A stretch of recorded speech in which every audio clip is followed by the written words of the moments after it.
So today's piece is composition 1960 number 7 by Monte Young.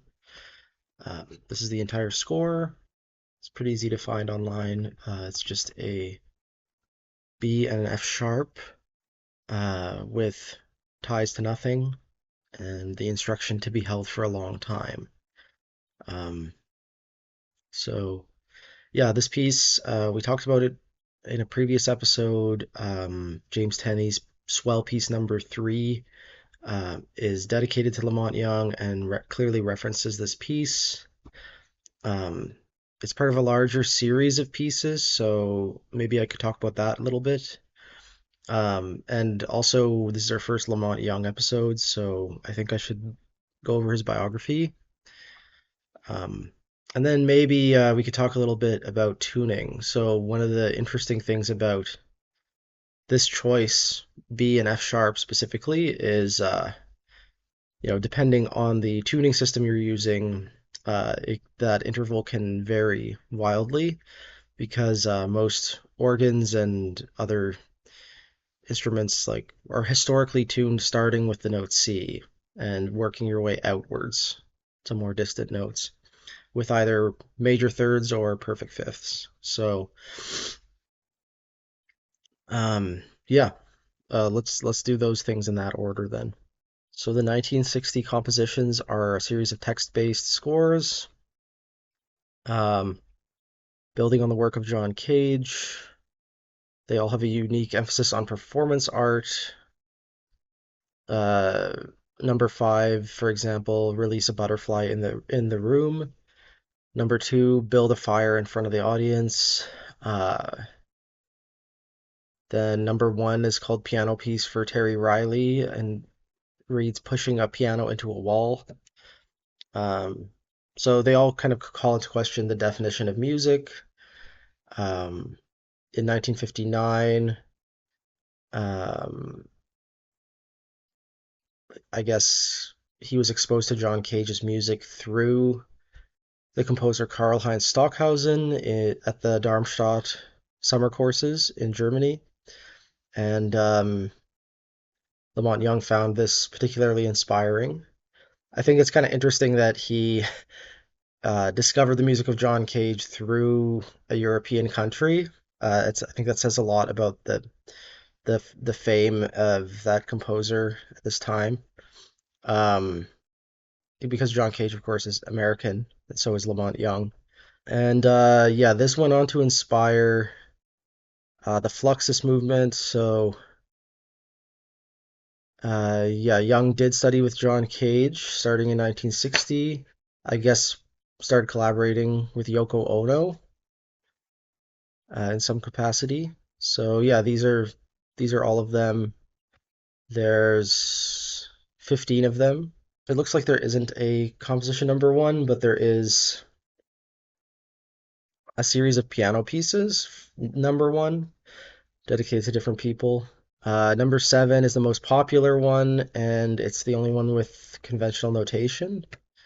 Uh, Wiley Hitchcock remarks, composition number 7 evoked a large number of ancillary sounds, mostly audience noises, but also revealed to those who continued to listen a whole inner world of fluctuating overtones in the open fifth, as sustained by the players. So I guess the original performance was by a string trio in 1961.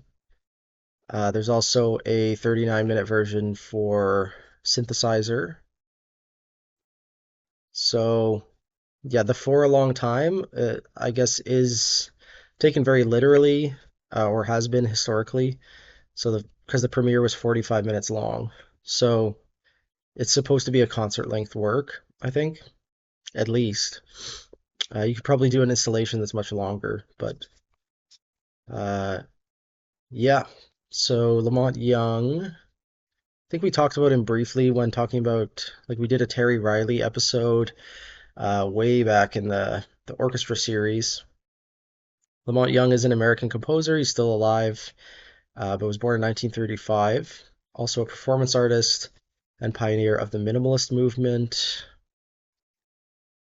He played jazz saxophone and composition in California in the 50s and then moved to New York in 1960. That's the time period we're talking about now.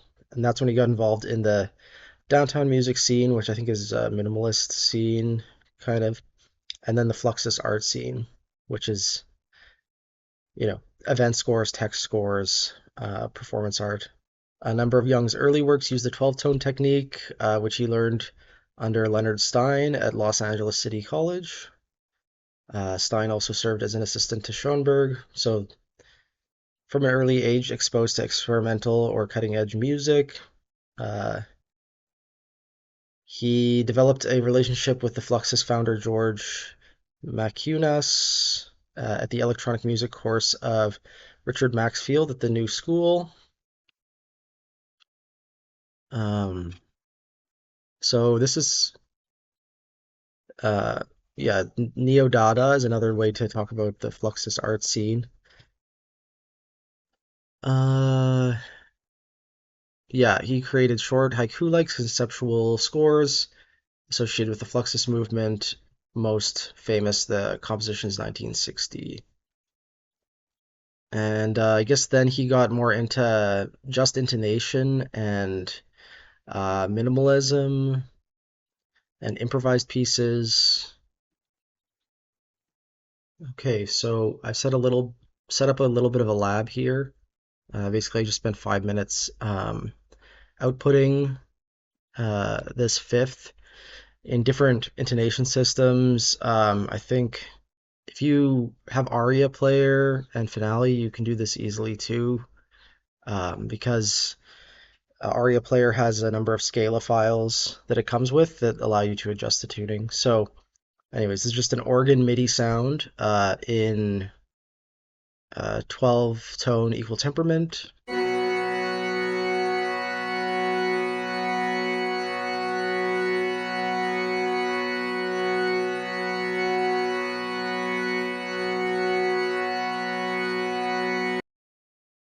Now compare that to Pythagorean, for example.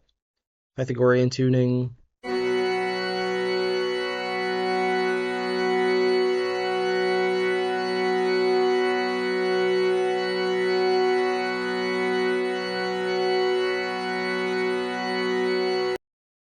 If you play them both at the same time, you can hear how different they are.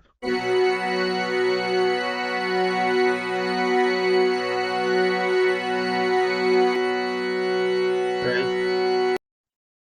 Hopefully my levels aren't crazy loud, but I also exported what their idea of just intonation would be, centered around C5.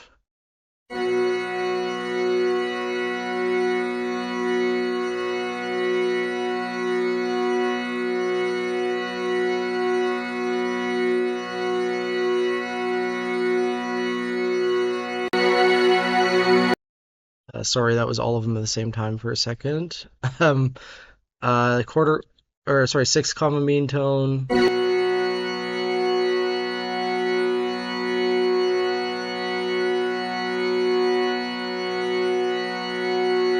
That one sounds pretty harsh. Quarter comma mean tone might sound even harsher.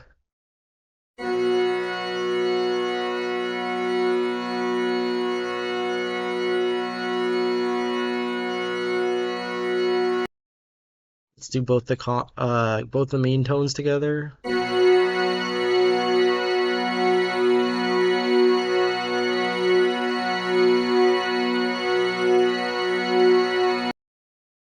And then the last one I exported was Kernberger 3, which I think is one of Bach's well temperaments. I may be wrong. Uh,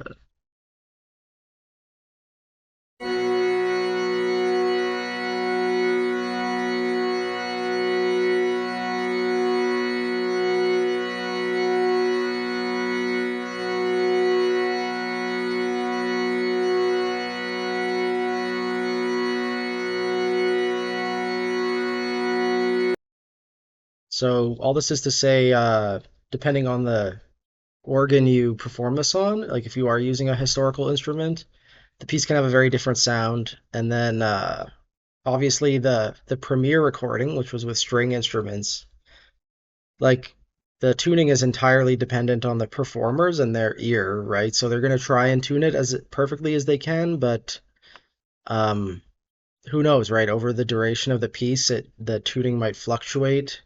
Um, they might not be able to lock in the whole time. So, yeah, the choice of the interval and those notes specifically actually makes it a very interesting piece potentially. So just something to think about when you're writing an open instrumentation piece, you know. Having knowledge of how instruments work can actually improve the way the piece sounds and its lasting, you know, potential.